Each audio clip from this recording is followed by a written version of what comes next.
Good evening and welcome to the Arundel Camera Club virtual live stream for Thursday, November 4th, 2021. My name is John Milliker and I'm the club president for the 2021-2022 season. The Arundel Camera Club was founded in 1957 and exists to promote the art and science and education in all aspects and fields of photography. For more information about us, please visit www.arundelcameraclub.org. Thank you for joining us on our virtual live stream. For the time being, the Arundel Camera Club has made the decision to stay virtual only until a time when the majority of our club members and officers feel safe enough to make it in person. We will continue to monitor the COVID situation and make choices with the help of all members on when we can finally get to our plan of hybrid meetings in person and also virtually. And before tonight's program, here is Christine, our programs chair, with the upcoming schedule. Good evening.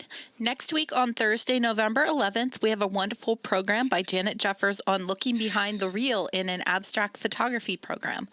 For our last meeting of the month before Thanksgiving on November 18th, we'll be streaming our November digital contest with an open theme. Then we're back on December 2nd with another critique session. On December 9th, we've got our December contest with a theme of interesting perspectives. And now here is Ron Pfeiffer with our critique leader for tonight.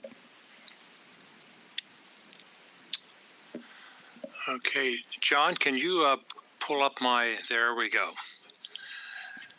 All right, welcome to the third critique session of the 2021 year. This is an experiment that I'm very grateful for both Janet participating as our critique leader this evening and our 5 photographers. I never really thought about how scary this is, but here you are talking about your pictures and bearing your soul about why you took a picture, hoping that she doesn't discover that you've done something really stupid. So, and it'll be broadcast on the internet, but don't worry about it. No, actually, this is a very friendly thing. It's going to be a lot of fun and low pressure, and I really do appreciate the fact that everybody has agreed to be a part of this evening. So let's kind of move through I have the slides, and our next thing, fortunately, Christine has already gone over the announcements for the upcoming meetings, and again, she mentioned that Janet will be doing a presentation next week on abstracts. I've seen her abstracts, and if you haven't connected with her on the social media and seen her in the gallery, you need to do that because she's really introduces a really interesting perspective on abstracts and on other photography that I think everybody would benefit from. So anyway, on with the next thing, John. Now a little bit about what the critique sessions look like. The critique sessions will be just operated for the time being this fall.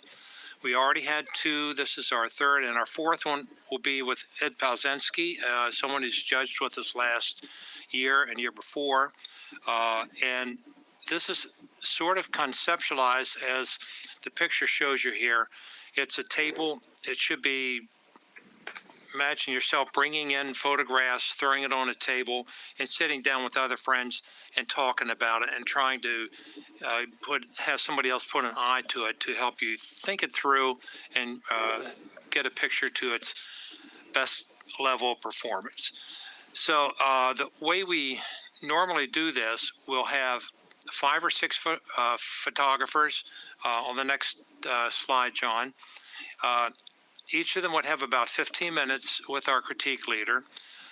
Each photographer has been asked to select, for any reason whatsoever, 4 photos that they would like to bring in and discuss. So if we have time, the other photographers that are part of this this evening, I'll mention their names here in a minute, can also engage in this conversation live.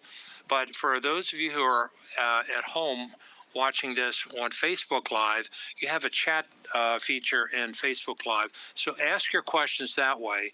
And Christine's going to be watching those, and we can try to plug those in. As much as possible, I would like this to be kind of a 2, 3, 4-way conversation today.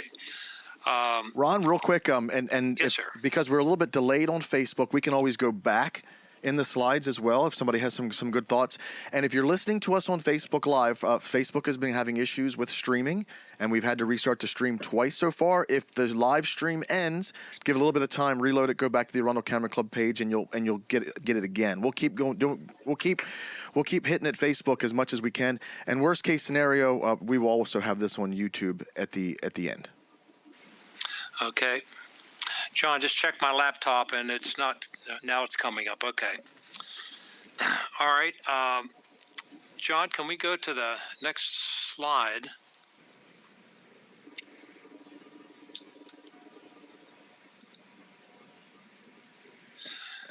Okay.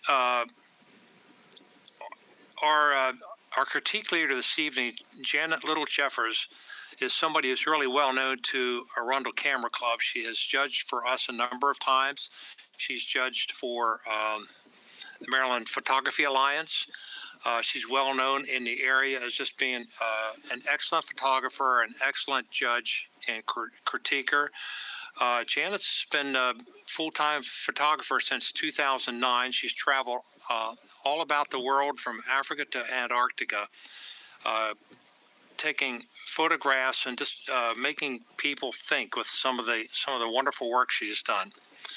Her work has been featured in exhibits all around the East Coast. I saw it in the World Trade Center in Baltimore a few years ago. Just some wonderful stuff there. I really just enjoy it. And if you get a chance to get to the Bromo Tower, Arts Tower, Janet, you still have your studio there? I do. I haven't been spending as much time there since the pandemic, but Okay. and we don't have we're not having the open studio days as much there now. Oh, geez, okay. But if anybody is interested in coming and visiting, they can contact me directly, and we can set up a time to meet there. Okay, terrific. Janet's website is janetjeffers.com. Pretty easy to get and spell. And if you get a chance, take a look at that after the program is over this evening. I think you'll find that pretty insightful. Okay, let's take a look at, while we're at it, who our five photographers are this evening. Diane Vatcher. Diane, you're a new member of the organization, I believe. Okay. And David Joyner has been with us a number of years. Many of you know David. And Paul Wilcox and Tammy Gorsak. Tammy, this is your first year with the Arundel Camera Club as well. Okay, and Julie Bennett, who's an old-time member and has some really interesting work. We all know her work as well. So what we're going to do is start off with Diane this evening, and let me see if I can cue up the first slide that would show Diane's work. Now, what I've done for each of the photographers, here are the four photographs that they brought in, and we're going to look at each one of the slides individually. And Janet has had copies of these before, and you see a good variety of images here. If you can't see the images very clearly, let's go to the first one.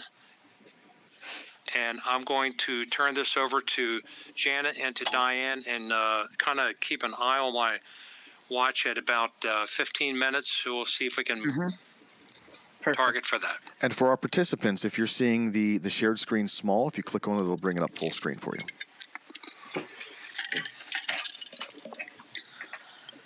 Okay. Okay. Everybody's ready? Yes. Oh, yeah. This is Diane. I enjoyed looking at your pictures. I am not typically much of a wildlife or bird photographer, but I've done enough of it to know that it is challenging, and you have to have a lot of patience. And it's just, but when it works, there's something really magical to it. And I think you've shown some of these moments really nicely. The shapes in this photograph are really wonderful. The negative space in between those two birds is really lovely. The way the tip of the wing of the one bird almost but doesn't touch the other bird just makes this really wonderful play of shapes, and the claws are so sharp. And I think that's really beautiful. That's so nicely done. You've caught a really powerful moment. The thing that does distract me is the piling, the pier Right. dock piling on the right. And I think you could actually have just as strong a picture, probably make it stronger by just cropping that side out. Okay. And I don't think we need to see that whole wing on the right for this still to be a really strong picture. I think, I'm always doing this. If you see me, my hand getting closer, I'm cropping with my hand in front of the screen. And I think that would really work. Okay. Because the main part of the image is just so that triangle that it makes, Yeah. a really powerful thing, and the sharpness and the water is nicely thrown into out of focus in the background, so your depth of field is really great. And I think if you crop that out on the right, I think you could maybe even crop the bottom out. It's like, it looks like the edge of a nest, and it almost looks like is there another bird there too? There's her two offspring are in the nest. Okay, that's what I figured. Yeah. And there was a series, this is actually part of a series of 5, I think it was. And you see her crouching, and then you see him coming in, and then she took him down. Wow. All the way into the water. Wow. And it was really very intense, and I was very happy that I got them so sharp. And she is wrapped around that claw, and yes, that's how she got him down. Wow.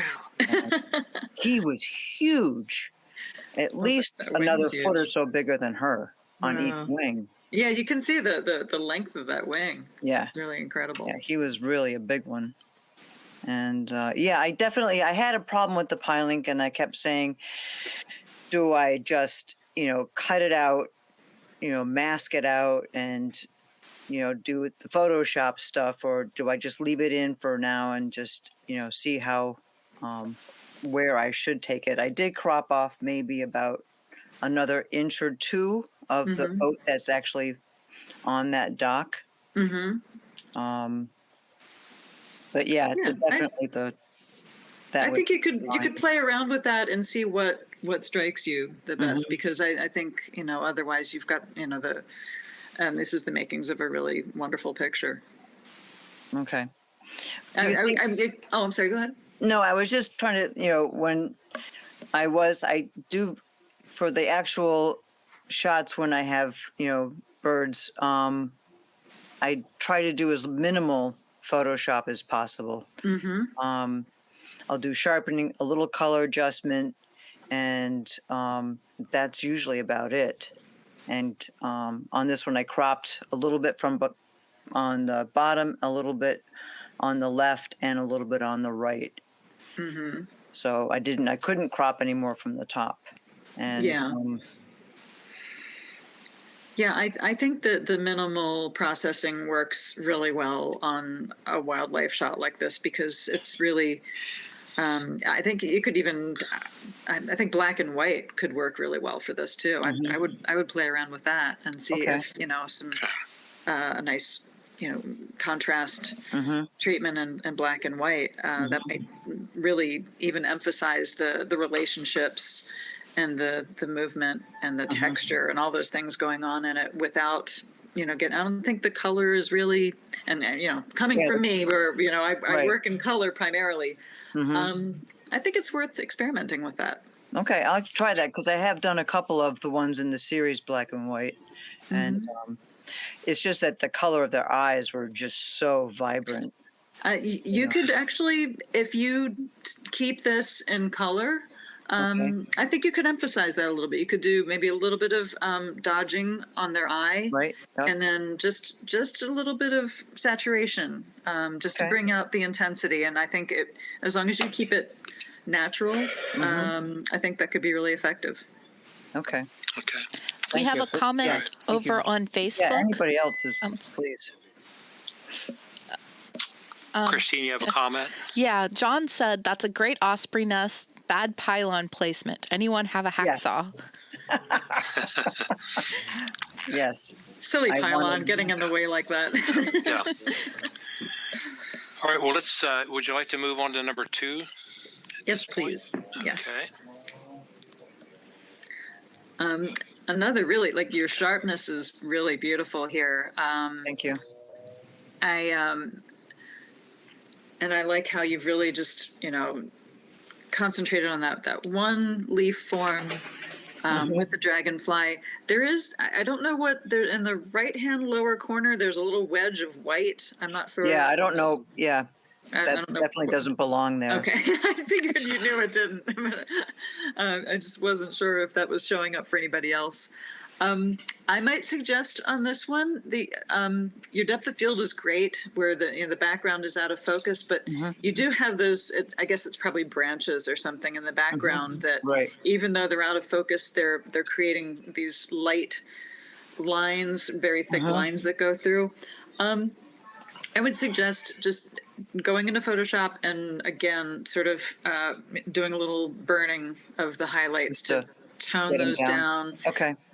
You could even maybe take a little saturation out of those too to Okay. just put them more firmly in the background. Mm-hmm. And I would maybe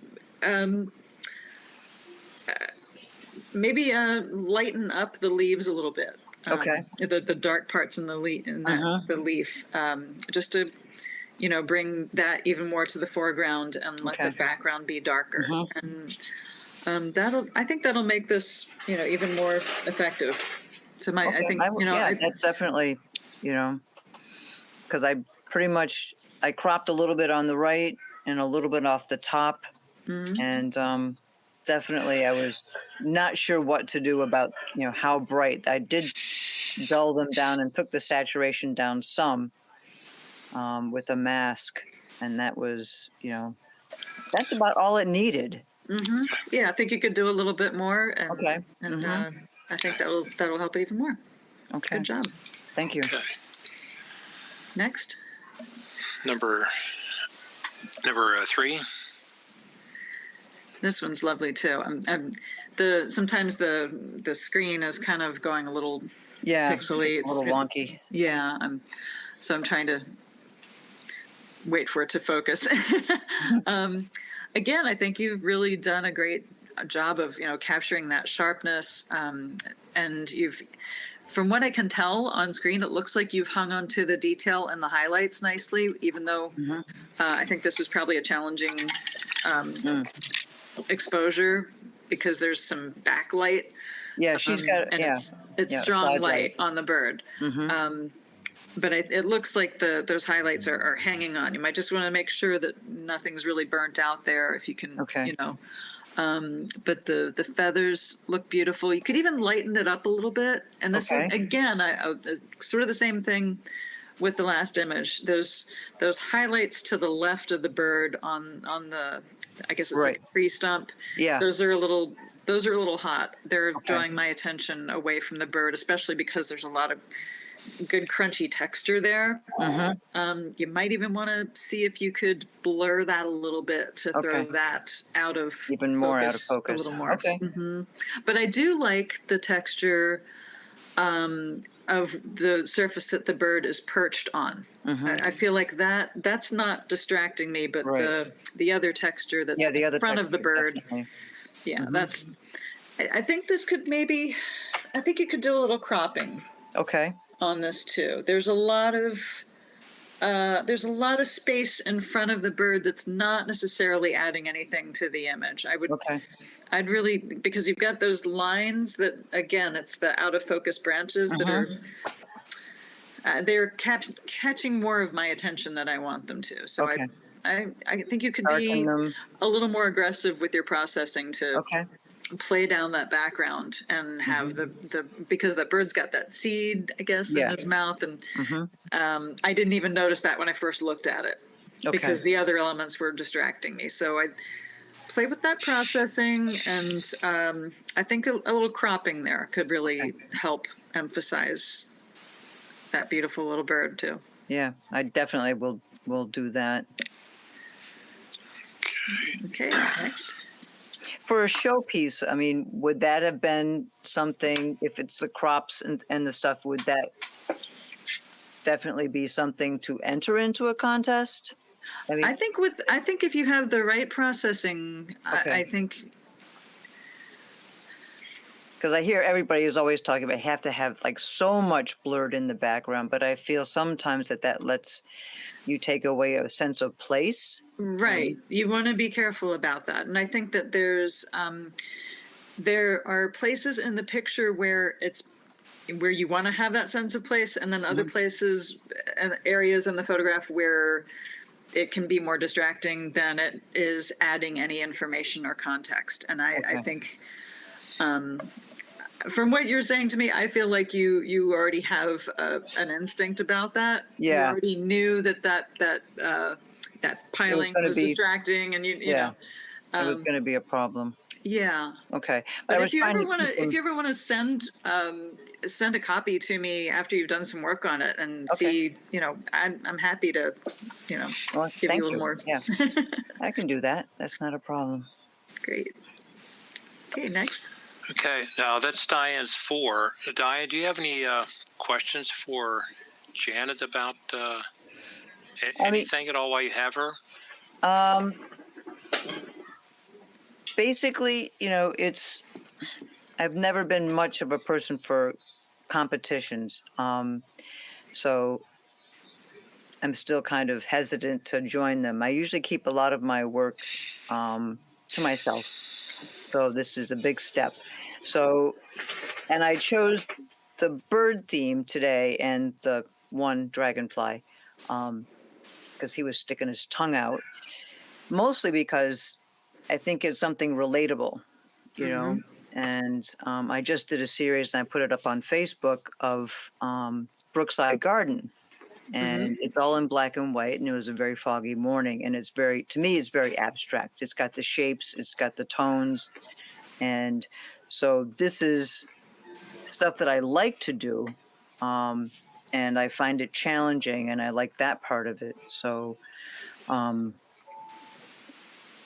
I'm just, I'm looking for the information you've been giving me, which is, my setups, the composition, and and here I have another triangle system going in claws. Yes. And I was very lucky to be able to watch this nest for 2 weeks over the summer. So, Oh, wow. Yeah. So Like I said, patience. There's so much patience in that kind of work, and I admire that. And I can tell it takes time to wait for these moments to happen. Yeah. So, yeah, really good job. And but no, I think that this is great information for me to deal with, and and I appreciate that very much.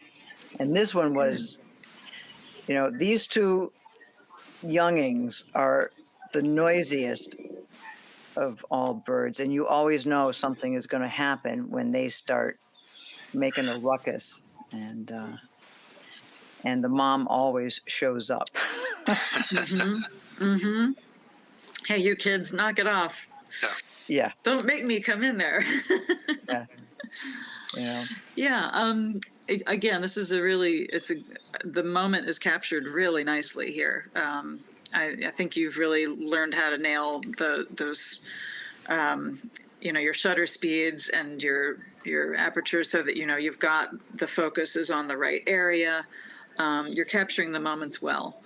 Thank you. I think in this one, there's a great relationship between the one bird that's coming in, claws, the fish hanging from there, and the other two birds. I think where on this picture, I almost wish that were a little bit wider, Okay. less cropped. I right. feel like a little more space. That background is beautiful. The color, for one thing, reflected in the water is really beautiful. I know that's not the main subject of the picture, but it does give a beautiful backdrop, and it's a lovely context as well. And it's a context that enhances and it doesn't distract. And I even like how in the bird's wing and the top where it's blurred, that blue catches and it sort of Yeah. echoes the blue of the sky. And that's nice. These little relationships within the photo, I think are nice. But this, I feel like I kind of want to see a little bit more space around the birds. Okay. Maybe even that wing at the top, the full shape of it. Okay. Can you tell me, was this cropped from how Yeah, you this took one. it? Yeah, this one was cropped. I think there's a little bit more space to the smaller birds, a little more to our visual left.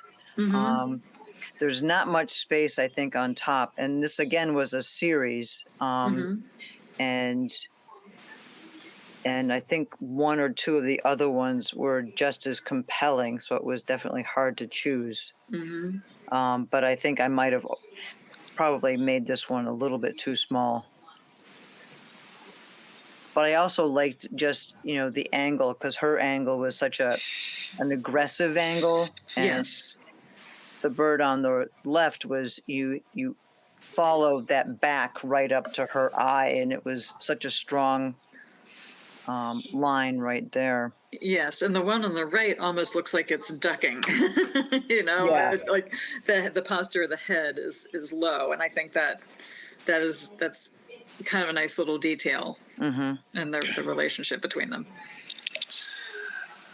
Okay, well, Diane, did you get enough information there to go Oh, back to I the got drawing board? a ton. Thank you very Okay, much, Janet. This Well, you're was welcome, and thank you. perfect. Thanks very much for sharing these. I do have a couple comments from over on Facebook. Okay. John says, Diane, consider starting to submit photos to contests. These are fantastic. Oh, wow. Thank you. Great. And Bob says the earlier osprey image, unlike the earlier osprey image, this one would not work as well in monochrome. Okay. I Yeah. agree with The that, too. yellow is Probably true. so beautiful. So, all I agree. right. Thank you. Okay, let's go to Tammy Gorsak. Tammy, you had quite a variety of things you brought in here. Let's take a second and we'll just kind of look at these four before we march on and hand this over to Janet. Somehow I've lost the view. How do I get back to like a grid view? Is there a way to do that? Bottom right, David, there's a little Oh. 4 squares. Right. Okay. Thank you. Thank you very much. Okay. All right. Tammy, are you unmuted and ready to talk? I am. Can you hear me? Okay. Why don't you and Janet, here's your first image. Hi, Tammy. Hi, Janet. Hi, thanks for sharing your images. This time, maybe I'll start off by asking you, because these are very varied. You want to tell me a little bit about what catches your eye and what you're looking for when you're taking these pictures? So these were pictures that I basically, I've edited in the past, and I went back now and left them kind of wider for sake of, seeing what you would say, what you would have done. A couple I've entered in different contests and gotten different feedback. So I just wanted to hear your feedback. And these are ones I normally do color and abstract, and I submitted the pictures before I knew that that you like that kind of stuff, because everybody's like, oh, your color's always so bright and colorful and abstract. So these are ones that are a little outside my norm. I do actually do a lot of wildlife photography, but some of the other ones, the street photography stuff is different. So I was struggling, sometimes with that. So I wanted to maybe get some other comments and see what you said on these. And I do. Most of my pictures are with iPhone, so these actually weren't. I think maybe only one of these was the iPhone. The rest were my Canon. So just wanted to see what you thought about Okay, terrific. Yeah, I like that you're doing such a variety. It is nice to see that you're just taking photographs everywhere. I think that's really important. Sometimes we get sort of locked in our the thing that we're into, and we forget that there's a whole other big world out there. So, yeah, okay, let's go to the first image. I think this is really well done.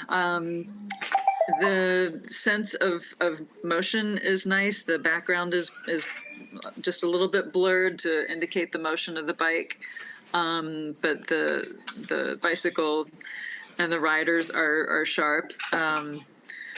It's a fun sort of moment. The light is nice. I like that there's that somehow you've gotten that the wheel of the bike so that the shadow of it is even, the sun's coming through it. It's a nice little detail in there.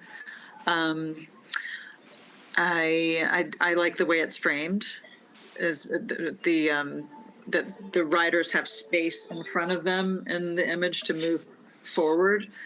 I don't know that there's really much I would change about this. We added the color, and the colors were just kind of strange. So that's why the only thing I did with this one now, I didn't actually sharpen it or anything. I just turned it to black and white, and then. I think it works really well in black and white.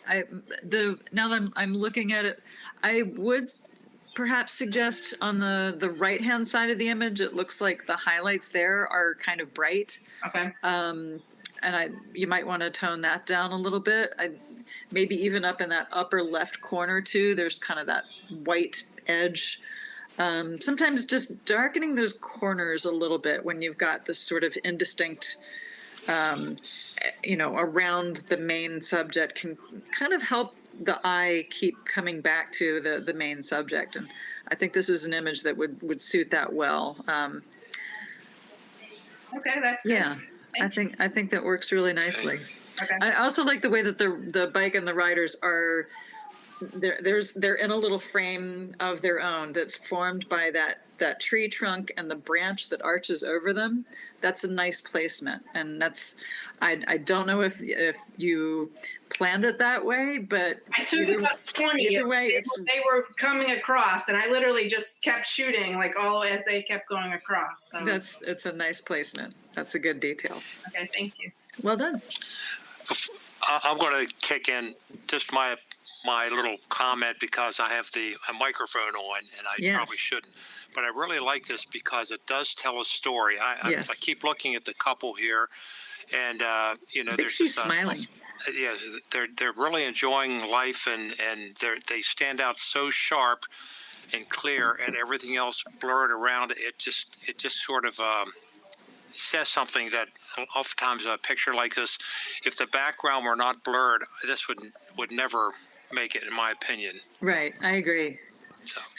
There's another nice detail there, is the way that they're dressed. The fact that he's wearing a white shirt and his arm stands out in contrast to her and is clearly around her is another really beautiful little detail there that makes the picture. Yeah. A comment I made over on Facebook is that sometimes a slight vignette on the edges, like Janet had said, can mean a lot in a photo like this and help pull your eye into the center where you want it. Mm-hmm. Exactly. Okay, cool. Thank you. Okay, let's see. Next one. Next picture. This is really beautiful too. I love cardinals.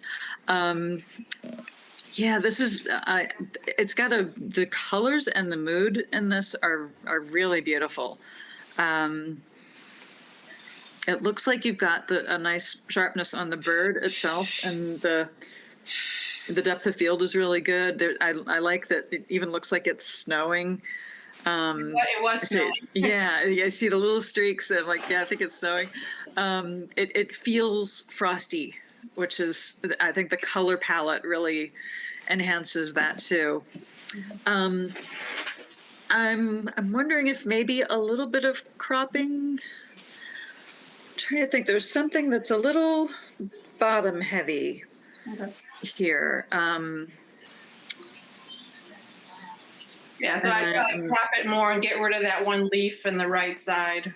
And I think that would help. Yes, I think a bit of cropping so that the leaf on the right is not there. I think that might. And then that bright spot, tone the bright spot down, I think. Yeah, I think toning that down would help as well.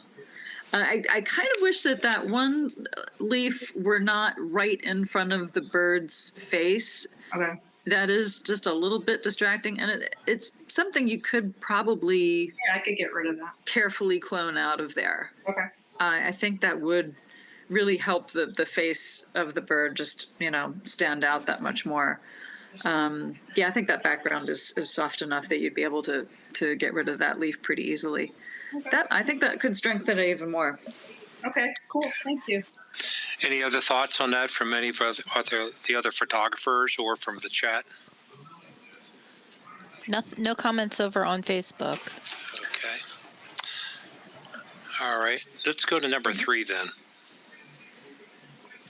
So tell me about what in this picture drew your eye. Tell me about taking this picture and what led to it. We were just down in DC one day and we saw these kids skateboarding, so I just stood there for a while and took a bunch of pictures. So I want to see what you say, and then I'll tell you what I did. Okay. Edit it later. So. Okay. I feel like you've captured a good moment here as far as like he's up off the skateboard. It's like he's levitating, and I think there's a lot of information around it that I don't know is that's necessary adding to that moment. I think you could at the least crop out like the left third of the picture. I don't think that the guy on the left who's looking off screen, I don't think that's adding. Right. And there's a lot of foreground. There's a lot of ground there too. Right. So that's what I did. So my picture at the end, it basically was just around him, a teeny bit in the foreground, and just above that lamp pole. Yeah. I actually got rid of the green sign, and then I actually turned this. I used and made like a sepia tone, and then so then you wouldn't see the bright red or the. Yes, that was the other thing I was thinking too, is that Wells Fargo was way too prominent in this picture, and I don't think you were going for that. And I actually took the words out too, so Yeah. I took out so it didn't even say Wells Fargo in the one that I ended up submitting. Yeah, because it's interesting that without that red of the Wells Fargo and the green on the sign, this is very monochromatic. What all the guys are wearing. Like everything else in it is very muted, and then that bright thing just really captures your attention. Right. I can post like the one later on the Facebook. I can post like what I edited with it. Mm-hmm. Like, I just want to see what other people would say. Yeah, I think those edits would definitely improve it. But I do think too, like when you're shooting street photography like this, I think really keep getting closer. It's not comfortable. Again, it's not my specialty, but I've done enough of it to know that the more you get closer to the action, the more you get right up in there, the better the pictures get. You feel more vulnerable, and you feel like you're intruding sometimes, but usually people just go with it. If they're into what they're doing, a lot of times they really don't care, so that would be another suggestion I would have. I think you know how to find a moment. I think just getting closer to it and playing those angles and being fearless with getting into the scene, I think can really step up the street photography game even more. Okay, thank you. You're welcome. Okay, let's go to the 4th one for Tammy. So tell me about this one too. I was just trying to like I said, I don't do too many street photography things. I do so much other stuff. So I was like, all right, let's put this in there and see what someone would say about it.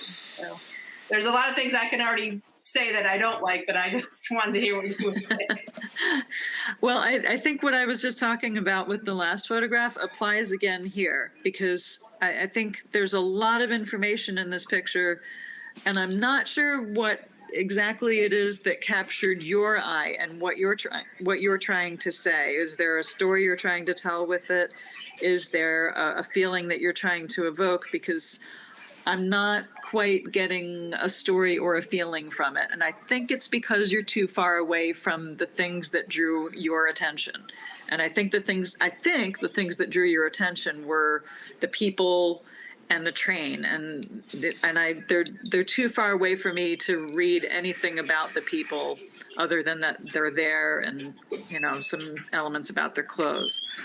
So again, that would be my suggestion: is get closer, look at the relationships between the people and what's happening.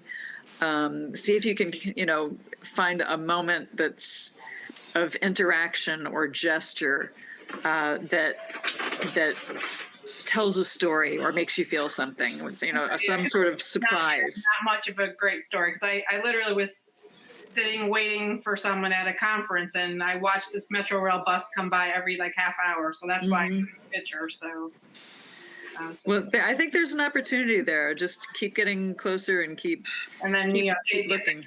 The tree doesn't really need to be in there. And right. Closer without as much road and stuff. So right. I cut out that girl maybe at the end. Mm-hmm. Yeah, just keep getting a story. Yeah. Okay. Keep getting closer. Yeah, look for the stories and keep getting closer. Okay. All righty. Thank you. You're welcome. Anything else you wanted to ask? No, I'm good. I do have two comments from the last picture. Sorry, they came in right after we moved on. Okay. Bob says, how about crops such that the tree and lamp posts become the frame for the image and cut off the empty foreground? Yes. And I think this is in relation to this photograph. Yes. John says, I'm almost liked the disinterested guy, but don't see a crop to keep him in. Okay. Right. Tammy, before we move on, out of the 4 pictures that you brought here today, which one spoke to you the most? Probably the first one with the bike. Okay. Tammy, that bike picture was amazing to me. Did you consider cropping in on that at all? That's full size. I didn't crop or nothing on that. So I can. Did you play with that idea? I don't know what to do, but yeah. I could see maybe a little off the bottom. Because I kind of feel like they're maybe a little bit all around. I feel like they're taking a selfie in that picture, and I feel like that part of the story is maybe lost at that distance. Okay. You could be right about that. I can try to practice on it. Okay. Maybe it's GPS. That could be too. Yeah, I don't think cropping would hurt that at all. I think it's worth playing with. Yeah. Okay. Cool. I'll try. Yeah. One of the things that's interesting is sometimes you sit down and you crop it 3 or 4 different ways, and you almost have to lay them all out and look at them before you arrive at it. You just don't do a serial cropping, cut in a little bit more and a little bit more and so on. It's 4 different pictures, 4 different crops, could be 4 different stories. So absolutely, I do that in Lightroom. I will do different crops and create new copies of the image and so I can look at them all together and sometimes even print out different crops.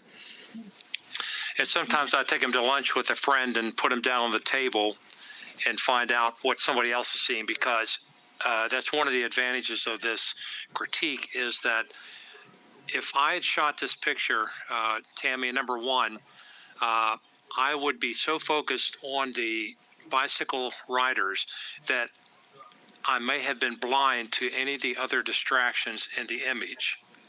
And sometimes it takes somebody else like Janet to look at it and to really say, oh yeah, here's something that maybe helps you really zone in on what's important about the story here.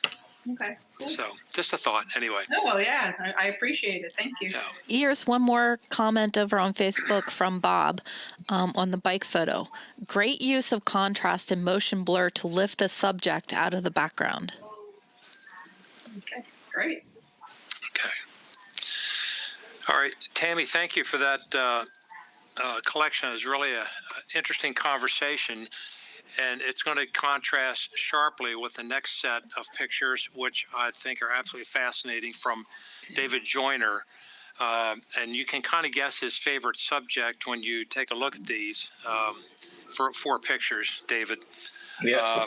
Do you want to talk a little bit about it, or do you want to let Janet start in? What would you like to do? Well, Ron, you mentioned pick some that you're working on. So Some time ago, many years ago, I went to it's a synagogue in Elkins Park, which is near Philadelphia. It's the only synagogue that Frank Lloyd Wright designed. And I'd taken a whole bunch of photos. Unfortunately, when I got back, I discovered that my lens was extremely dirty. And it would take massive. I mean, I didn't have Photoshop or Lightroom until not this past summer, but the summer before that. I got the cloud-based Lightroom. So, of course, Lightroom can remove dust, but I would say every single photo has at least 20 dust particles on it. So they really could not be used unless before. So anyway, I just realized, Lightroom can now save these photos. So I've been going through them, and the middle one there and the one in the top left are from Elkins Park. The one in the bottom left is from Goucher College. I just like the contrast between the lines and the yellow. And then the one in the bottom right is from Anne Arundel Community College. It's a new building they just finished this past summer.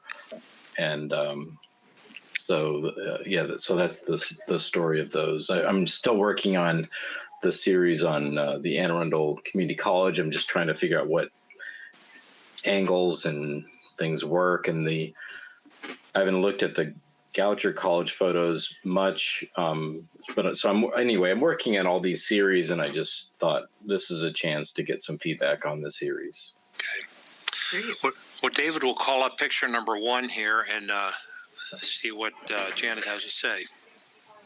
Yeah, I've really enjoyed looking at your photos. I think that they work as architectural details and they work as abstraction. And now that I know what they are, I think it's even, makes them even more interesting. You really use some great angles, and I like how in this one there's the sky has a little bit of interest in it, so it's not just a blue sheet in the blue screen behind. So you've chosen a day when it looks like there's some nice conditions. I'm getting some pixelating on the screen right now. I guess the connection's a little off, but the detail, the angle, it's very dynamic. I can't say I would really change anything about this. I think it seems to show not only the detail and the pattern, the repetition, but there's also it feels like very iconic. It's got a very the feeling of it is it looks like something that's for the ages. So. The only thing I was trying to do, and I didn't quite succeed, is Lightroom, the cloud-based Lightroom, now has a feature called Select Sky or Select Subject. Oh, okay. And so Select Sky, you can tint the sky green or whatever, but Select Subject, you actually, in this case, there's actually only one subject, but Select Subject doesn't mean, you get to pick your subject. Like, if there are 2 subjects, you can't, it'll pick the it picks the subject for what you. It thinks it is. Yeah. So in this case, I wanted the bottom left to be more yellow. Mm-hmm. I'm not saying that would improve the photo, but I was trying to do that. But I realized when I did that, I actually had to make the top 2 gold. Oh, okay. And I didn't know if you thought, could the top even be more gold? Because when you raise the yellow levels, it raises the yellows of the whole subject. Yeah. Well, are you trying to capture the reality of the building, or are you? No, I never try to capture reality. Okay. Good. See, that's all right. Your intent is really important here, and you're trying to, representing your impression of it. So if it's as gold as you intend it to be, I think it's very striking against the blue sky. I don't think I see there is some green in it. There is some green tint to it. So, or at least on my screen, everybody's screens are different. In a print, who knows? It might look different. But I think that it works for me, for my eye, as far as that gold really being very striking against the blue sky. Oh, okay. If it All were right. more dull, it might not make as much impact. But that's why I think the color really it's unusual. You don't see that in a building so much unless it's something really made of gold, which is pretty unusual here in this country. Okay. Yeah. Thanks. I don't want to make it too gold because that would make it kind of gaudy. But Right. okay. I'll thanks. I'll skip the idea of trying to make that more yellow. I mean, the sky does look very blue. And again, I'm not sure whether, how much is what I'm seeing on the screen and what, I mean, if you've bumped up the saturation on the sky, but it's pretty vibrant. So if you want to dial that back a little bit, I think that it couldn't hurt from what I'm seeing, sometimes. Yeah, I struggle with the sky because you can select sky and you can do all kinds of stuff. You can, clarity and saturation and so on. But it turns out I was getting enormous amount of noise. I think it's because the lens sensor wasn't very strong. So I kind of didn't want to play around with any of the levels when I could control the noise. So Yeah. it was more noise than anything else that was controlling the sky. Yeah, and that's something that you can work with the sliders in Lightroom on the noise levels. That can definitely help that. I definitely pushed the noise as far as you can go. Selected I feel sky like I and can then see some of that, and sometimes adding a lot of contrast or a lot of sharpness to an image overall makes the sky look. If the sky is not like really defined clouds, it can make it look a little crunchy. So I'd just be aware of that. If it sounds like you're still kind of getting used to Lightroom, yeah. so play around with those sliders and see where the sweet spots are, and look at it close and look at it further away. Okay, we'll do. And I think you'll find there's some good sources to sort of give you guidelines on the best settings and numbers to use for different elements of the picture depending on what it is you're trying to emphasize or play down. Okay. So I think you'll find the sweet spot on there, but I do see what looks like some noise or some artifacts in the sky. So that can be corrected. Christine, you have some comments? Yes, I do. Susan says the object on the far right, the largest interval from the one next to it, the other intervals are changing from top to bottom, but this final one is distracting. So I think she's suggesting maybe cropping that bottom part out because it to her is distracting and is too far away from the rest of them. Okay. John? Janet, how does that strike you? I think it's just the nature of perspective and the angle that you're using, the angle of the lens that you're using, that those elements that are the closest to the camera, you're perceiving that distance is stretched because the further you go away, that they're almost lining up behind each other at the end. Yes, it's a product of the angle and the lens. It's something where I would hate to lose that shape on the bottom right. I think that helps complete the pattern. Again, it's getting kind of tricky in Photoshop. It is possible to select that part of the image and kind of compress it a little bit so that it doesn't appear to be so much space. You'd be sort of correcting that illusion. It might be a little bit of a tricky Photoshop thing, but I think it's possible. I've done that sort of thing before.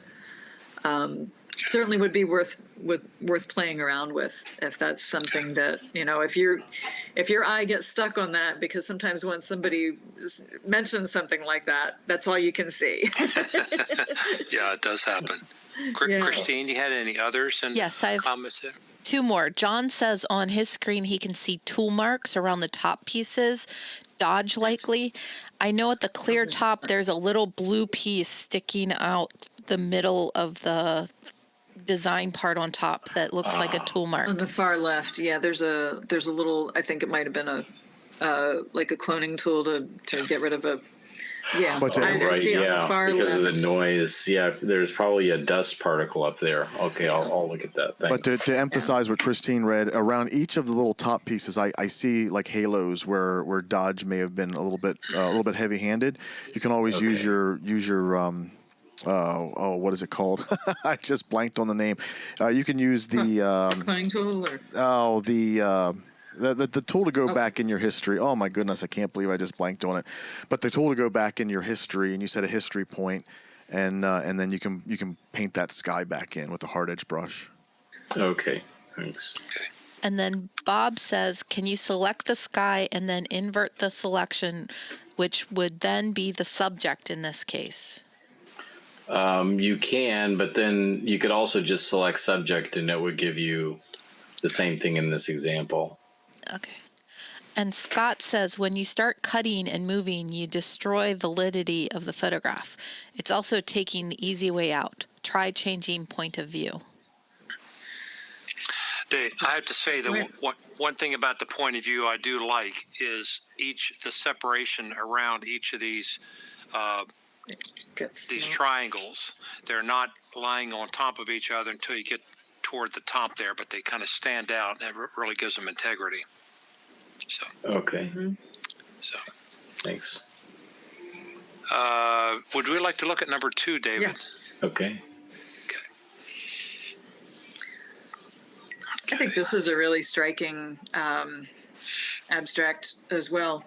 And your colors are really intense here. Can you tell me about your intention with this photograph and what you're... It was really just intended to be abstract. I mean, I cropped it so that the shadows are at the tip, and I know that drives some people crazy, but the only thing I really did was I cropped it in tighter, and then I straightened the horizon a little bit, and then bumped up. I chose. Actually, I don't even know that I chose subject here. But I bumped up the yellows. Okay, I didn't quite hear. There was some noise interference there. I didn't quite hear the last few words. Oh, I bumped the yellow levels up just to make it pop a little bit more. So it's sky on the top of the image, right? Yes. Okay. The sky is it's a little greenish, a little aqua on the top. So I feel like maybe there's an overall green cast to this one. It's a little bit, I think you could probably dial that back a little bit. Okay. Maybe on the temperature and color sliders, if you kind of move away from the aqua a little, okay, or play with that. It's pretty aqua right now. Green. But I think the shapes that you've created by actually making the shadows touch the edge I think they're an interesting choice that works in this case because you've created a series of triangles. Right. And it does kind of keep my eye moving throughout the picture. It comes in with one triangle and it goes to the next and it comes around. And I think it's a really neat relation. And I think the shadows and, just the little shapes of shadows that at the top provide a little bit of complexity. I think just kind of tweaking your colors a bit would help. Okay. The thing that bothers me the most is the white. Is that the sky is a little blown out in the middle? Yeah, I can't. There's nothing I could do about that. I don't know why it was that way, but it just stays that way no matter how I tint the sky. And the other thing is the sky, I know it's not real, but I played with the sliders and the colors until I liked it. And then I stopped. And so I get it that it's greenish aqua, but I just like the contrast between this yellow and that Okay. greenish aqua more than I did when it was really blue. Okay. That's and also when it was really blue, you see the white more than Right. anything else. And when it's less blue, you don't see the white. And the white, I think, is almost destroying the image. I mean, it's really, I don't know. Yeah. Anyway. No, I think it's really interesting, and you've got you've got good reasons for the choices that you made. Have you tried it in black and white? Just out of curiosity. That's a good question. I'll try black and white. I would like to see it in black and white. I'd be curious to see how it, and you might have to try different black and white settings. Okay, will do. Just to see what creates that contrast. But I think it's worth experimenting. Thank you. Ron, am I talking too much? No, David, you're just fine. Oh, okay. Because I heard your alarm or something. I didn't know if that meant. Well, I'm watching, but we're going over the 15-minute allotments on everybody so far, so that's good. Oh, okay. Should we go on to number 3 then? Sure. Yes, please. I really like this a lot, and I feel like this is a photograph that could be used for. I could see it in a catalog for the school. I could see it being used in an architectural portfolio. It's got a contrast of the man-made building with all the nature. It's a really interesting proportion that you've chosen. Just a little bit of the building, and then all that lovely foliage. It just gives a sense of the place and the location with just a hint of the building, enough to show that it's a modern structure. I can't, again, your colors are really bright, they're really vibrant, and I think in a foliage photograph, I think that's kind of a judgment call. It's an artistic judgment. You can make them as bright as you want. It's a little hot for my personal taste, because I feel like, I want to dial that back a little bit, because some of those greens in there are really pretty acid looking. Okay. I would try that, but I think it's an interesting framing of the subject, and I like that. Okay, Janet, you mentioned you've had some experience with publication design for a number of years, right? Yes. So one of the things that occurred to me is you have a photograph like this. You just mentioned being in a catalog for a college or something. But it may not be something you would hang on the wall, because it's just got a different purpose, but it's really it can be a nice photograph depending on the purpose. Sure. Oh, yeah. I could see it. I could see it hanging on a wall as well. Yeah. David, I wasn't putting it down in that regard, but it's interesting what sometimes photographs are standalone. Whatever. Sometimes they're not. It depends on how they strike people. So. Well, yeah, I was actually struggling with these Goucher photos I took, and I mean, this is I'm just playing with different crops, and I wouldn't say any of them are very strong, but I'm just trying to find the strongest of the photos. And no, so, I like that you're playing with it and taking chances and doing something kind of adventurous with those proportions, because it puts a lot of emphasis on the tree and the leaves, but it still gives some significance to the building as well. I think that it works. It's an unusual choice, but I think it works. Thank you. I do have a couple comments from over on Facebook regarding the first photo of yours. Scott said the viewer gets a great sense of space from this viewpoint. So he liked the spacing and thought that it enhanced the photo. Okay, thank you. And then on your second photo, Doug Wood says you can use Photoshop to flood fill the white with the sky color, or you can even replace it with a gradient.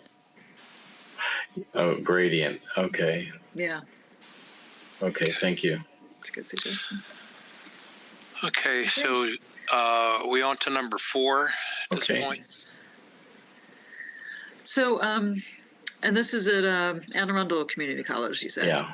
Yeah.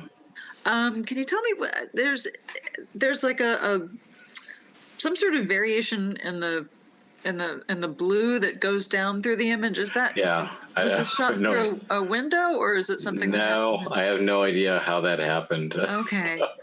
I picked up on it when I looked at the photos before, before the slideshow here, and I wondered if it. I was wondering, is this a cloud reflection? But I don't know what it is. I mean, it could be. It doesn't seem like it's a flaw. It was a cell phone shot, so I don't think it was. I mean, it could have been a dirty lens. Could be. I don't know. But yeah, that is weird. That. But at first, I thought it was a cloud, so that's why I left it in there, and then I did notice too. it was. And then I thought maybe you were shooting through a window, and it picked up something from the window.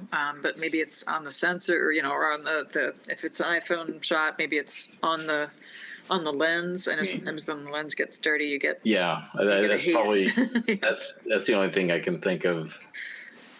So tell me about the angle that you used for this and why you used that. I'm just playing with. At first, I love anything that's geometric, so you can see again triangles and stuff. And if there's triangles, then I'm probably going to try to take a picture. And then I like the contrast of the different colors. So I think if there were. If this actually was a cloud, it would be nice having the lines going up to the cloud. But right.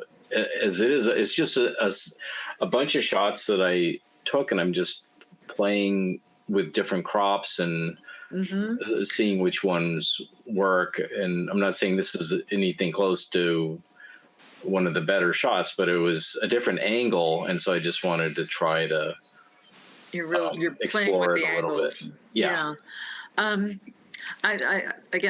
like that you're playing with these things and you're taking chances and you're not being really straightforward and architectural about it. You're looking at what the shapes do and what the colors do, and I think that's that can be really compelling.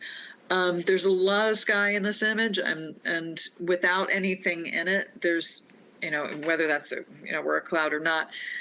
And I think you had a really great idea of if you can have a relationship between any cloud or element in the sky and the building, it makes the sky seem more meaningful. It's, there's a play between the two, a reflection or a line that meets or contrasts or converges. I think that can really take a picture from okay to wow.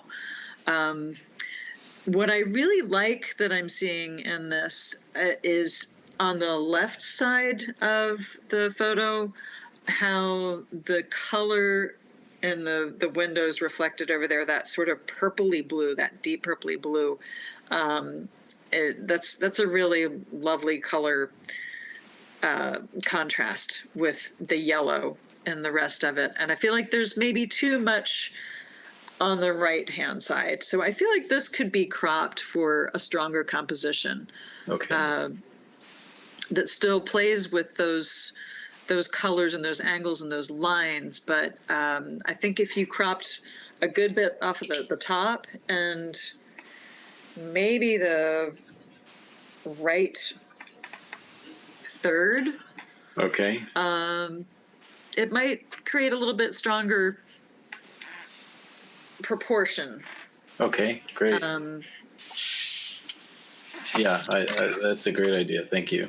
Yeah, I would experiment some more with, your again, try different crops and see what works for you.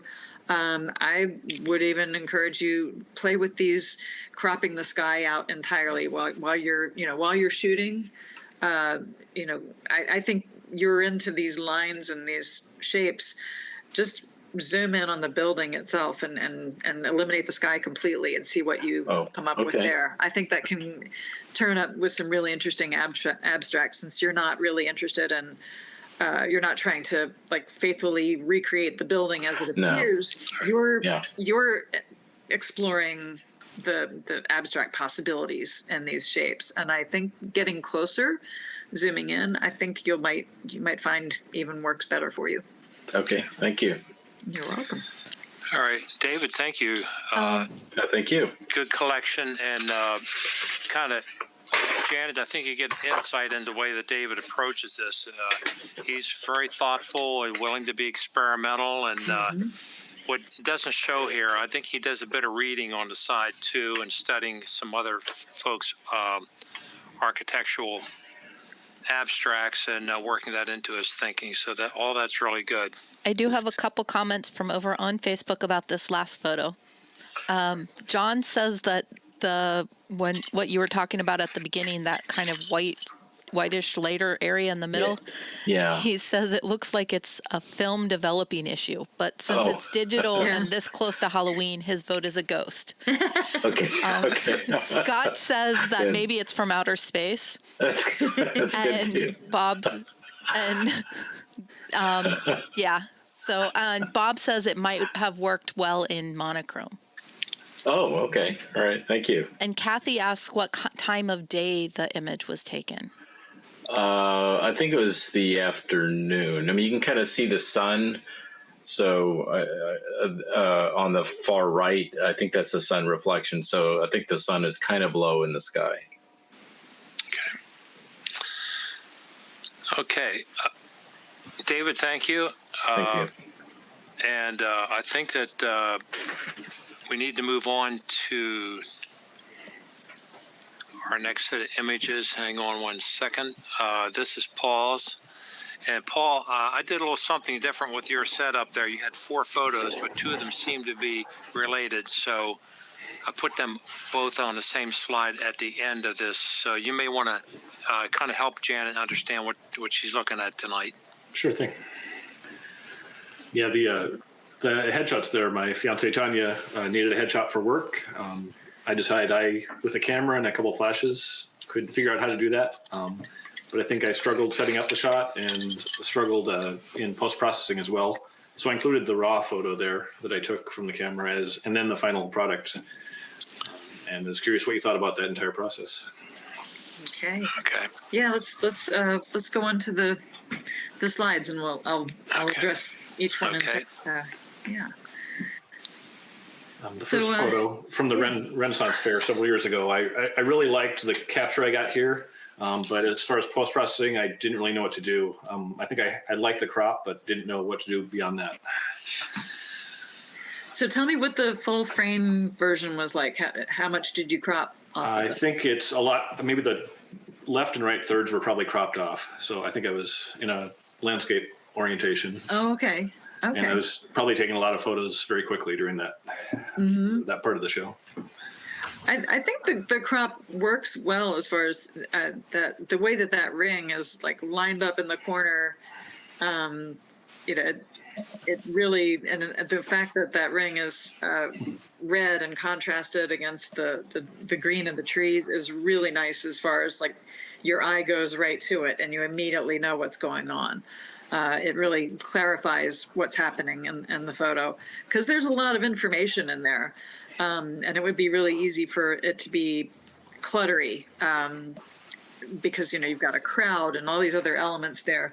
But I do think that, the expression on the rider's face and the line of javelin, spear, or whatever, and the ring are really powerful. I think that the line works really well, and his face and the gesture convey the moment really nicely. It's nice and sharp.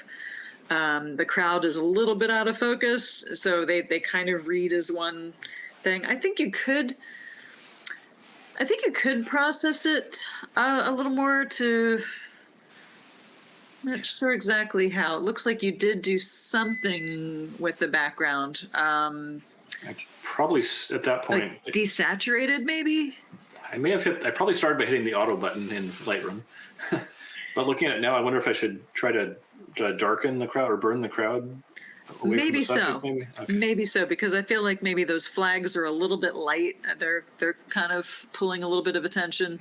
Maybe darkening the crowd just a little. You don't want to be obvious about it, but it might help the subject stand out a bit more. I'd be curious to see a wider crop too, just for a little bit more space around him, a little bit more space around that ring, and especially in front of him, to the right, on the right side of the image. Maybe just a little bit more space, but I'm speculating. It looks like I had a little bit above left over and a lot on the left and right in the original. Okay. So I might be curious to play with that a little bit more.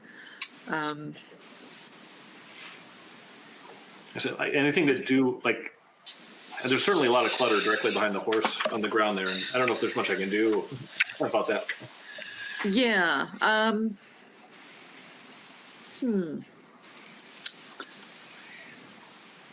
I don't know that bothers me a lot. Okay. It sort of provides some context.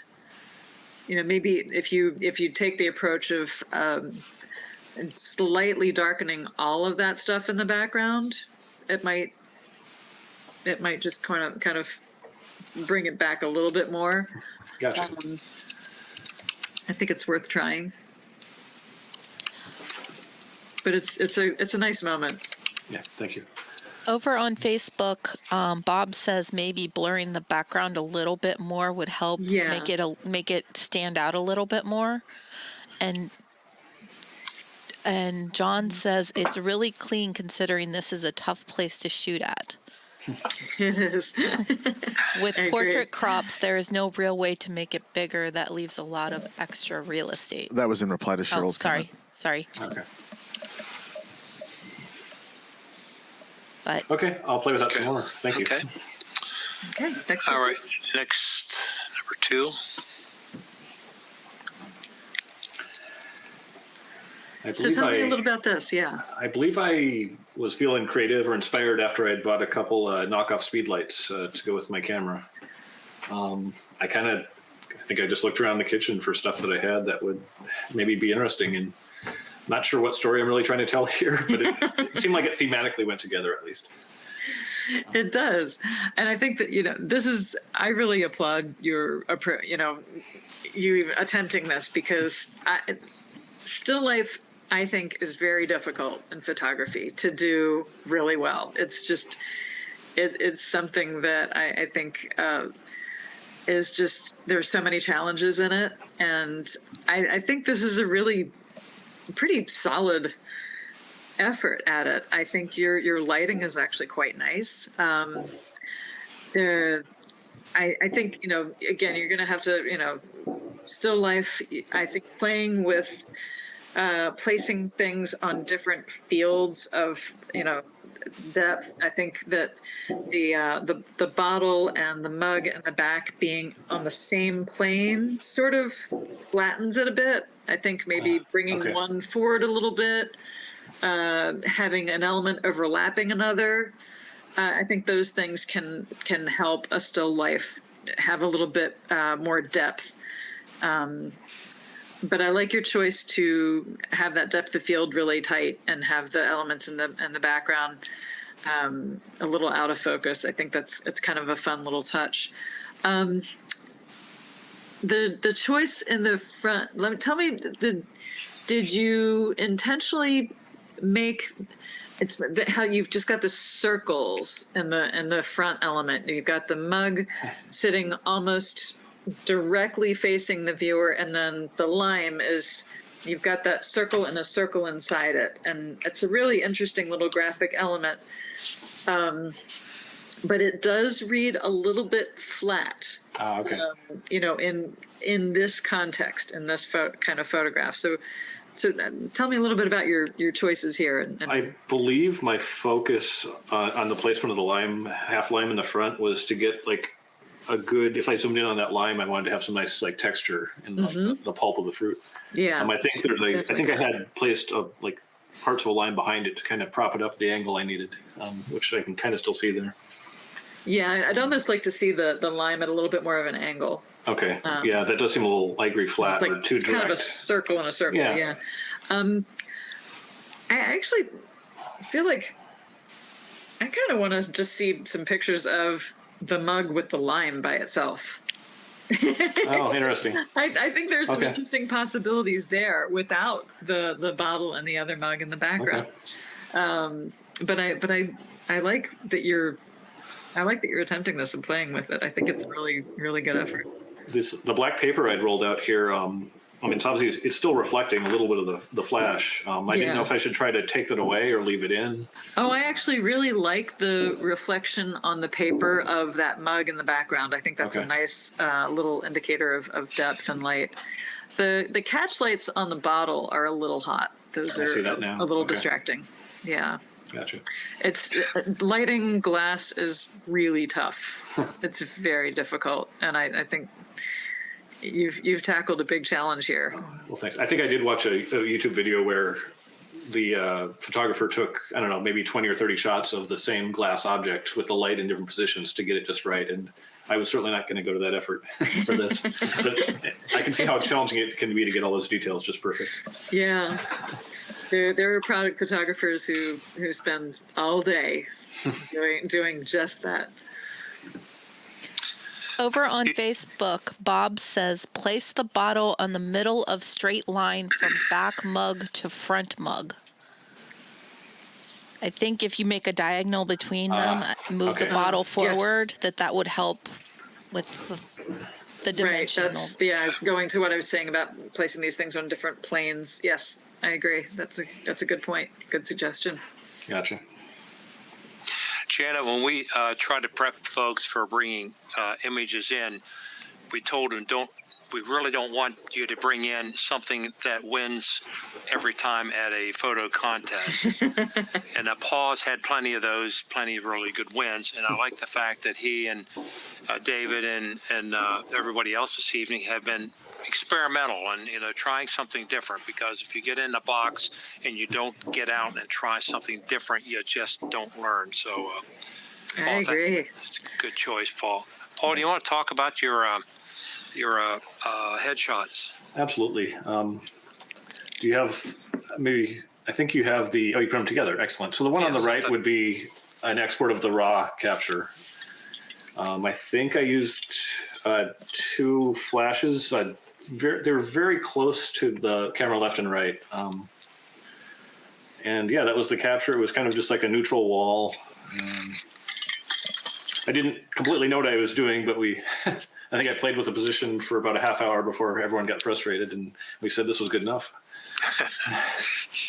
Well, it's another challenging thing to do that I again applaud the effort. I've done a little bit of this myself, not a lot. There are people who know way more about it than I do. But I'll give you my semi-educated feedback on it. And again, feel free, anybody who's an expert on lighting, to chime in. But I think you've done a really good job here of capturing the detail. The even lighting is very clearly at play here. I think what you could do, the shadows under her chin are a little distracting. And I think that might be a product of having perhaps the lights are a little close to her. And I would make one light a little bit further back so that there's slightly more light coming from one side than the other. I think that helps soften those shadows, so that they're not stark. It also might help if she angles her chin down a little bit. Just slightly, and that's one of these like modeling things. Sure, and I certainly didn't know to give that direction. Right. That's that's like I said, that's a modeling thing. Okay. That's but as a photographer, it's really helpful to know that. Okay. A slight angle and the chin slightly down can really sort of help soften, those shadows under the jawline. The background, I think you could, use something that has a little texture or a little color or a little bit of interest in it. It is a little bit institutional looking, but it's certainly, it's a good, clean background. And so I think on your processed version, it's a little bit ruddy.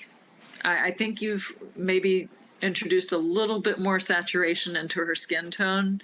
I would dial it back a little bit. I think a tone that is somewhere in between these two would be more flattering and more realistic. The two comments from the beautiful model after seeing the original picture was wanting a little more skin color and try to fix some of the hair flyaways. And so that was where I focused maybe about an hour or 2 hours of editing. And the edited one is on the left. If there was any confusion there, I saw a comment from John. John, when we actually have our meetings back in person, maybe some more tabletop nights with portraiture and so on would be one of the first things we might like to do. Well, Ron, you know me. When I took over programs, I promised more tabletops, but unfortunately the COVID thing hit. But we're gonna hopefully Christine's gonna keep that tradition. Yeah. Virtual tabletops are not easy. I have 2 of them in the schedule if we start back up. Okay. So I'm hoping. But we do have a couple comments to put in. John's comments on these are lovely photos, but almost looks like the camera was under her eye level. Shooting up is usually not the most flattering, especially on women. And lighter is more flattering for women. Also, be careful of the visible clone stamp covering her ear. Well, so I'm curious, would you have noticed that if you didn't see the original? But I know it's without question it's sloppy. I was going quick for sure. If I was combing through the image, Paul, it is a definite circle there. It's like a brown circle. You pulled from the brown underneath her ear. Okay. When up there, it's kind of color where it really shouldn't be color there. So I probably wouldn't on first glance. But I'm kind of weird looking at the tool mark, so I apologize. He's good at finding those. Yeah. Doug Wood says a soft light would fill those shadows, and 2 flashes seem to cause 2 catch lights in each eye. Could you spot remove one of them out of each eye? I certainly could. Would that be preferred in general? Is there? I think so. Okay. Yeah. I agree. Paul, portraiture is really hard. You're real brave to bring it in to a situation like this and take some input. And maybe we will have some more opportunities. I know I need a lot of practice at it myself. I'm still working at it after years. So Well, thank you for your feedback, Janet. Appreciate that. Thank you. I did have 2 comments from the last photo to bring up that came in right after we moved on. John says that Mike is a master of taming catch lights on bottles, but it's a lot of work. Soak in some of his tricks, and he did a program on them last year, I think. But that might be something to try to look back on. And Bob says, I like the idea of many photos with different lighting areas to get rid of hot spots. Paul, that particular workshop, I believe, that particular meeting, I believe, is on YouTube with their other meetings. If you want to take a look at that, Mike is a master on that. That would be really worth your time. So Sounds great. Thank you.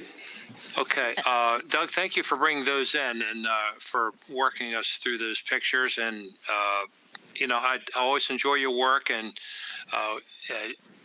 Paul, how many years have you been with the club now? I think it's been 2 or 3 years. It's hard to count. 2 or 3 since we've years. not been meeting in person. Yeah. Yeah, and again, Paul wins a lot of contests with a lot of really nice images. So thanks for bringing these in tonight. Good work. Thank you. And we have one more photographer for the evening. A story on this, I'll have to admit, Julie told me a long time ago she would be a part of this program. And somehow I got her mixed up with somebody else who said they would not. And I forgot about her completely. And she sent me an email the other day and said, am I part of this or not? I said, heck yes. So, Julie, thank you for being patient with my incompetence on this. Not a you want problem. to talk about your pictures here a little bit? It's quite a variety. Yes. Actually, 2 I have edited and 2 I have not. So I wanted to get ideas on the 2 that I have not edited. And I'm sure you can probably figure out which 2 those are. Okay, let's Because go to them. the 2 that I haven't edited, I think maybe less is more, or is more the proper thing. Well, we'll figure that out. Okay, great. Okay. Julie, Yeah. this first one, I apologize for the order here. I may have didn't give you any cue on that. So your bird picture is the first one there. I'm sorry. Right, and this is one of the ones that I have not edited. And it's like, I have done what you talked about previously, about cropping and looking, and I've gone from just the umbrella with the bird, but then does it really lose the feeling of, all of a sudden, it was several birds, and this one happened to land right on this woman's umbrella. And it's like, do you lose that? He was so bold while everybody's on the beach, or do you just stick with the umbrella and the bird? And then I also feel that maybe the bird is not really focused well either. So does it need to be from a distance? Because I was sitting on the beach and I saw him land on that umbrella and grab my camera real quick. I think you've got a good eye. It's well seen, and it's definitely a whimsical moment. And I think that yes, the bird and the umbrella and the whole beach scene, I think is really the way it should be. Like you want to see that he's sitting on the umbrella, almost oblivious to all those people all around him, or they're oblivious to him. There is a relationship there that it's humorous and it's cute. Unfortunately, there are some distracting things going on at the very bottom of this. I don't know if they could be cloned out, because I do like that you see the whole beach chair and the sitting there, you get that ground underneath, so it's the full scene. But there's a couple little shapes down at the bottom that definitely are a bit distracting, that I think you could probably carefully clone those out in Photoshop. And I love the idea of capturing some of your own umbrella or some other umbrella at the top. It's not in focus, it doesn't appear. And I think it would be really clever if there were a little bit more of it visible. So it's like you've got a play of the 2 umbrellas, and maybe if there were a little bit less sky in between them. I think there are some elements there that, if they were tweaked, would be really, really cool, really fun. And I think it's great that you saw this. But I think just something to keep in mind for the future is, like, okay, try taking another shot. Try, standing up a little bit and see if you get a little bit more of that angle, and you get rid of those distracting things in the foreground. But yeah, it's a neat scene for sure. Do you see what I'm seeing? Yes, absolutely. I mean, I started to take out, there's my sister-in-law's knees on the left and my niece's head on the right. And at my age, it's not so easy getting up when you're sitting on the ground. But I do like the umbrella, and I took some other shots, but this was and I didn't really get much more of our umbrella in there. but this is the sharpest of the bird itself. Yeah. I guess I was so excited that I was getting this shot. Yeah, I think it's either, crop it down to so it's just the bird with the whole beach scene, or, if there were the umbrella above were sharper and a little bit more of it, I think that would be a fun thing to include. Okay. Well, I appreciate your input. Sure. I enjoy this. Okay. Next one. It did make me smile. Good, good, because I was excited to get it. This is, we have an abstract contest coming up, I believe, sometime in the spring. And this was my attempt at an abstract. So tell me how you did this. How did you? This is actually a branch of a palm tree, and the yellow streak up the middle is actually a tree behind it, I believe a pine tree. And I made the shutter slow, and I slightly turned the camera as I took the shot. Wow. And then in post-process, I believe I changed this from a positive to a negative, which is why the tree is now yellow. Huh. And then played around with the colors to get it to these colors.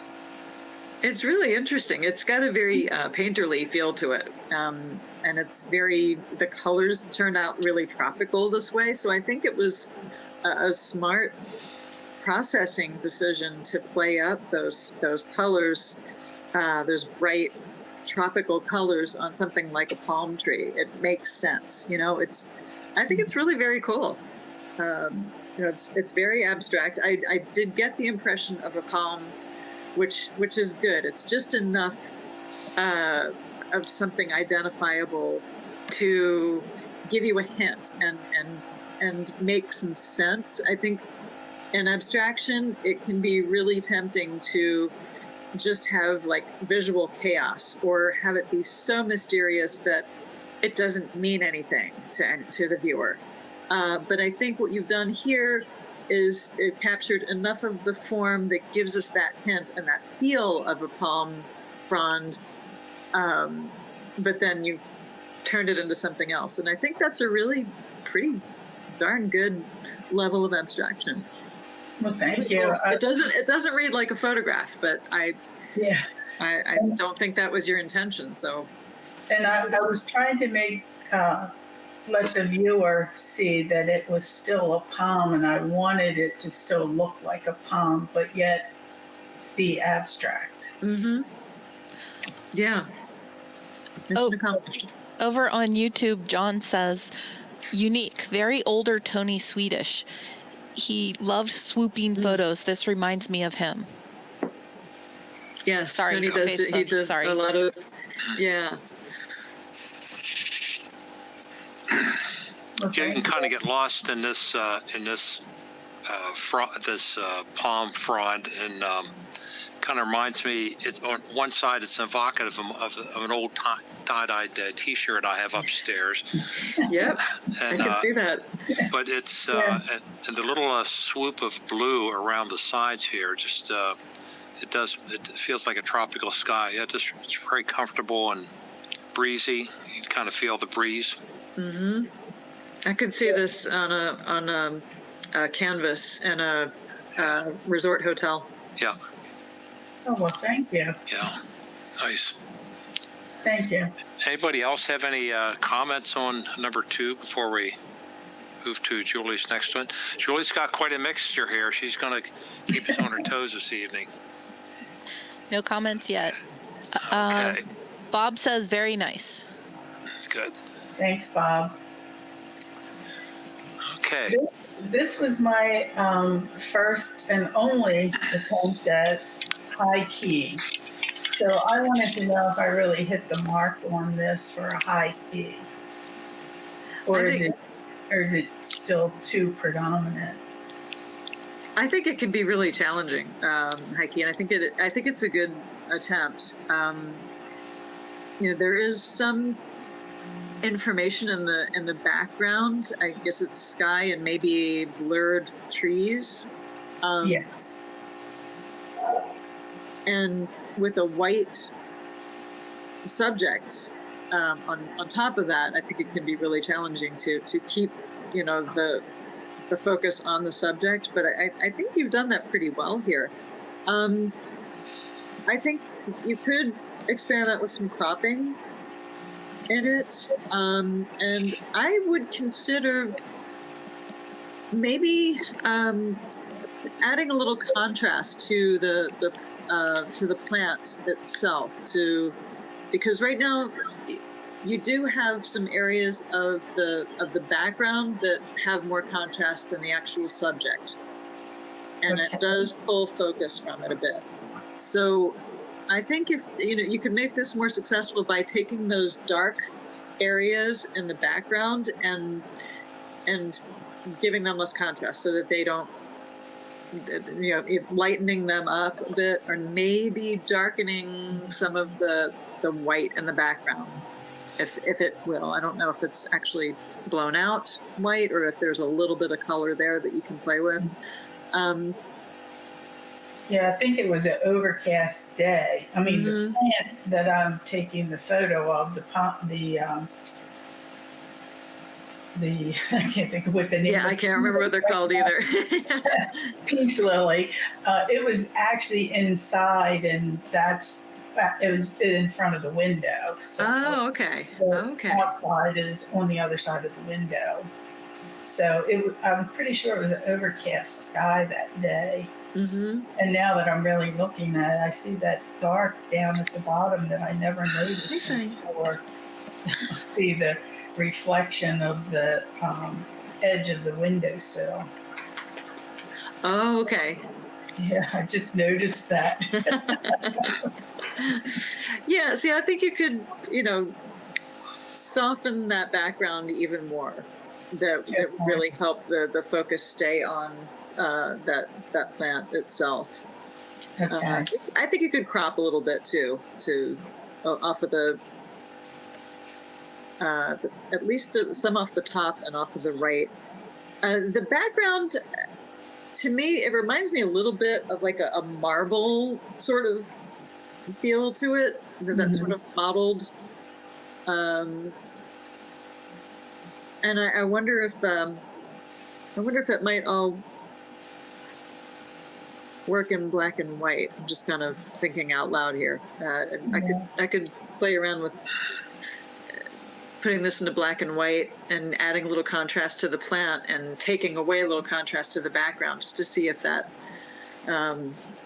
enhances it. Okay, Might be something to try. Yeah, I'll try that and see what happens. With those darker spots, those are actually trees outside. That's what I figured. Yeah, but I will try that. I appreciate your feedback and your input, because I can see all the definition in the petal of the actual flower on the right, but not so much on the left. Over on Facebook, Scott says, lots of negative space doing exactly what negative space should do. Define the subject. Very nice. Thank you. Okay. I've been trying to look at the pistil, the centerpiece of the flower, and I've got 3 different monitors here. One of them has it as very bright. I need to calibrate these. One of them has it as very bright, and my other one has it as kind of dark. So it is pretty sharp and crisp, isn't it? It does seem pretty sharp to me. Okay, and is it? I'm just wondering, what is it? Julie, how light is it actually on the image you've been working with? Is it really bright, the pistil of it, or? It's pretty bright. Okay. All right. But I'm also noticing that band that's at the bottom I was talking about, there's one at the top. So I think I would have noticed that before I submitted it. So I'm not sure if that's on your end or if it's really in the image. Do you see the band at the top too? I don't really see a band at the top. No. Maybe. But I do think you could crop a little bit all Yeah, around, okay. and I don't think it would. Okay. All right. Well, Julie, Appreciate that. the one I've been most curious about, first, Christine, do any more questions before we go to the last picture? No more comments made yet. All right, then let's go look at this interesting picture number 4. Well, this was the one that I asked for some input on about an old image, and this is the image, or not the actual image, but the building for our architecture, about something that's very old and kind of overgrown. And actually, what drew me to this was I'm going to call it a portico, and I guess that's where the gas pumps would have been, is under that area where it says big in the front, Woody's. And I took photos from the very front of that at a couple different angles because I like that window that leans in. Mm-hmm. And once I've been to this site like 3 times taking pictures. And once I got home and I uploaded them, then I started seeing some of the other elements. And I had like the phone booth cut off. And I was like, oh, that's kind of cool. There's a phone booth there. So I went back and then I started taking from other angles the whole thing. And so now I'm at, is this one of those pictures where less is more or what? Because you can see there's a lot of trash around and that big pipe on the side and everything. And I also, the portion that I took almost directly across from the big Woody's out by the street, I changed to black and white, and I really liked that. Mm-hmm. So I was really wanting opinions, because again, this is one of the ones that only thing I did was crop it in some to take some of the street out. And I think that was I think taking some of the street out was great. I think this is begging for a black and white or a monotone treatment, or sepia tone, or something that's because right now I think the reds are a little distracting. I think that Right. Putting this in black and white I think will immediately help evoke another time, and it'll emphasize the texture and the forms instead of being distracted by the colors of the trees and of the signs and all. I would also consider cropping out all of the sky to be kind of getting rid of the indication that it's a sunny day. I think that something like this, ideally, I would have photographed on an overcast day to kind of get fewer shadows and highlights, so that you, and kind of, again, sort of going for that moody,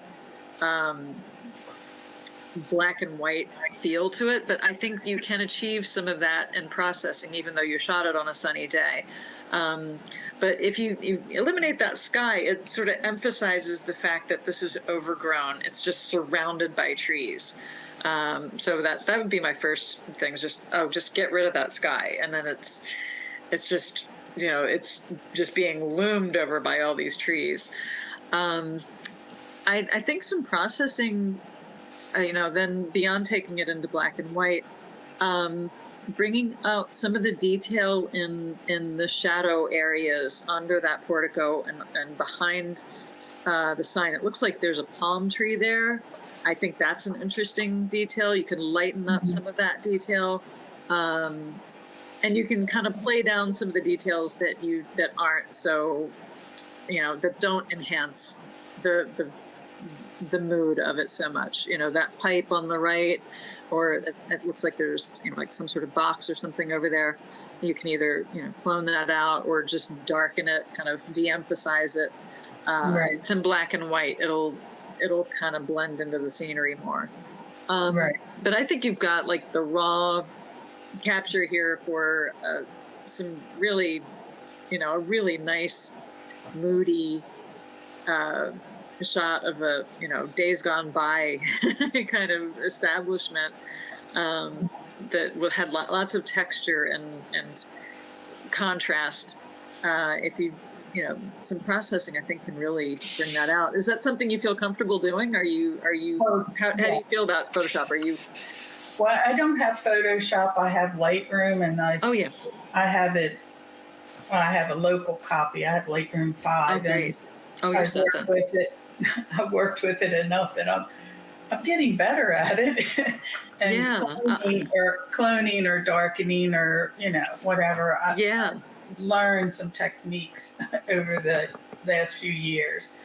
But I think you have what you need. Then I think you'll be able to do that. I think that's great.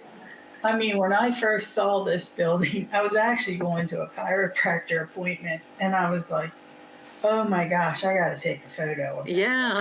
I'll come back and take a photo of that place. I would have had to too. And this is a small, 2-lane road that's 55 mile an hour. And I'm like, oh my gosh, where am I going to park? Well, it turns out that almost right across the street is a Dollar General. So we parked at the Dollar General. Walked up the street. But I was like, it was a feeling of nostalgia because, I grew up in an era where you did have those porticos that came off of the building like that with the gas pumps and all that. I have to take a picture of that. And like I said, I've been back 3 times taking pictures from different angles. So maybe I'll wait for an overcast day and go back. I would recommend doing that. Keep working it. When you find a subject that speaks to you like that, I think it's really worth exploring it from different angles and in different times of day, different light, different seasons.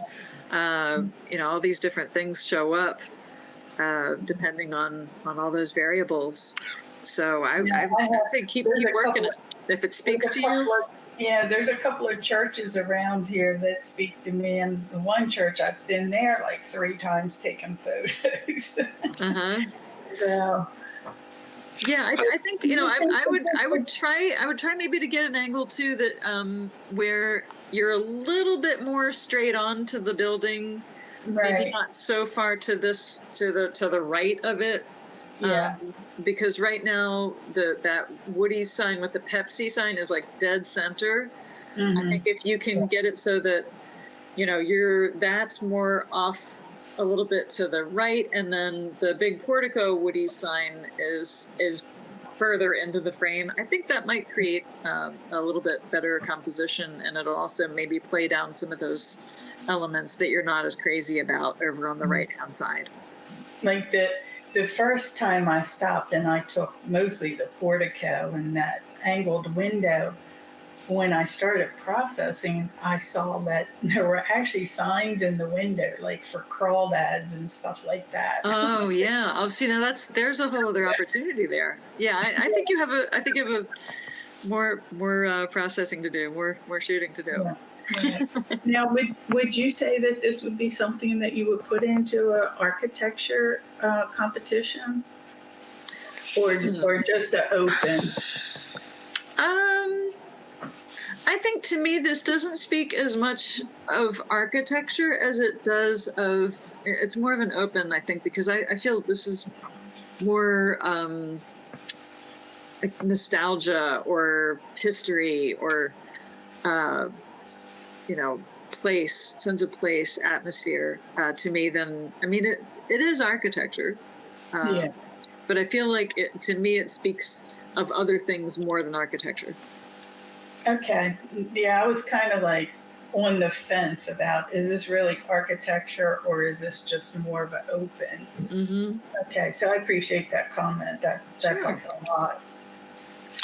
Julie, I appreciate the fact that you were willing to go back to this thing multiple times. There are a lot of pictures I drive by, and I think we all do this.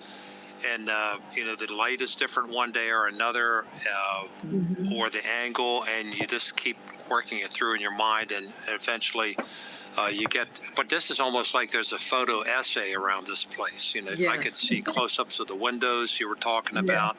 It all could make a really interesting collection. You remember the triptychs we did several years ago, three pictures of this Oh, yeah. same subject or whatever. That might be an idea. Yeah. But I mean, I was pretty happy with the photos I got on the first trip there until I saw the phone booth, and I was like, oh man, I gotta go get that phone booth. Over on Facebook, Scott, in reference to your last picture, says, I would love to see a print of this. Electronic viewing can distort details and color. yeah. And then in regards to your last photo, he says, try it head on, Walker Evans style. Early morning or late evening may help too. Trees put the interesting things in deep shadow and could. Sorry, I have something popping up on my computer. Trees in the put the interesting things in deep shadow and could be pulled out with Lightroom or Photoshop. Good idea. Thank you. Julia, it's not a bad thing every now and then to find look up Walker Evans, for example, online, or go borrow a book from the library and just study his stuff to see what Scott's talking about. There's a particular mood you can get from jewels like this that that are harder and harder to find. So, And just a thought. And I will go do back that. and photograph this now while it's there, because Yes. there have been many things where I'm glad I photographed them when I did, because 6 months later they're gone. Right. Absolutely. Yeah. Yeah. Well, we're Thank down. you very much. We're down to that was our last photo in our set, but do any of our other photographers have any comments overall, or any specific comments about pictures or whatever at this stage before we sign off here? Don't feel you have to jump off and disappear, but we still have I a just minute wanted or to two. thank Janet for volunteering your time. That's very, very kind, and appreciate all the comments. Thank you for having me. I appreciate being able to do this. Yes. Thank you. Yeah, thank you very much. We'll be back next week for your Thank presentation. you. Yeah. Thank you. Right, a week from tonight. For sure, you've whet everybody's appetite, because I think they're really ready to go on abstracts now. Oh, yeah. Okay, anybody else? Tammy or Diane, have any? No, thank you very much, Janet. It was a pleasure. Thank you. Great work, everyone. Really nice. Yes. Good. Thanks. Thank you, everyone, for joining us tonight, and we look forward to seeing you again next week. Have a good night. Night. Thank Good you. night. Like,